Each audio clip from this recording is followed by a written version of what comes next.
Nagtataka ka ba kung bakit minsan ang bilis ng iba sa immigration?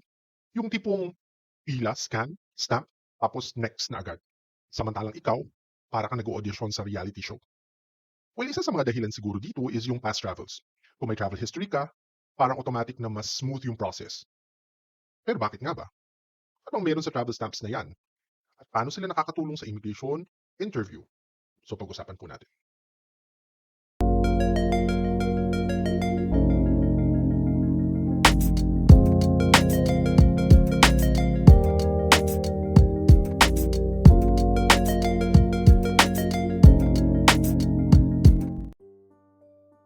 Ito yung pinaka-importante.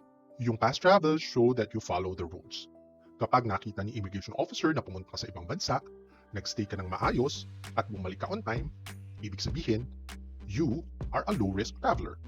Kasi hindi ka nag-overstay, hindi ka nagtrabaho illegally, at hindi ka nag-cause ng kahit anong issue or problems. In short, trustworthy ka. At sa immigration, kung may trust, faster processing. Hindi ito about pagiging mayaman. It's also about financial capability.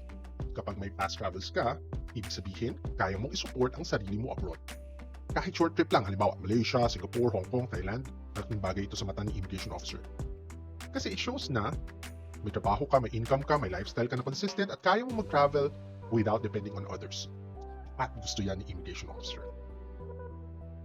Yung pinaka-critical sa lahat, return history.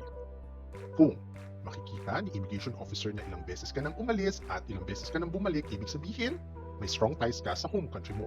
Meron kang babalikan. May responsibilities ka. May buhay ka sa Pilipinas. Kaya, mas confident sila na hindi ka mag-overstay. Kapag sinabi mong tourist po ako, tapos may travel history ka, edi mas believable. Pero, kung first-time traveler ka at wala namang masama dun, mas marami silang gustong i-verify. Kasi wala pa silang basis, wala pa silang proof na kaya mong mag-travel responsibly. Kaya mas maraming tanong, mas maraming follow-up, mas maraming documents na hinihingi. Hindi dahil sa suspicious ka, pero dahil wala pa silang reference. Yung mga immigration officers kasi, they prefer travelers who know what they're doing.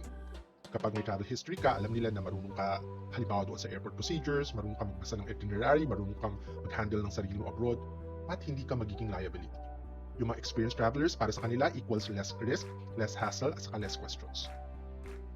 So, thoughts, ang ibig sabihin ba nito yung mga first-timers hindi pinapaboran or nasa disadvantage? Well, hindi naman talaga. Pero to be honest, syempre, mas mahigpit yung assessment sa first-time travelers.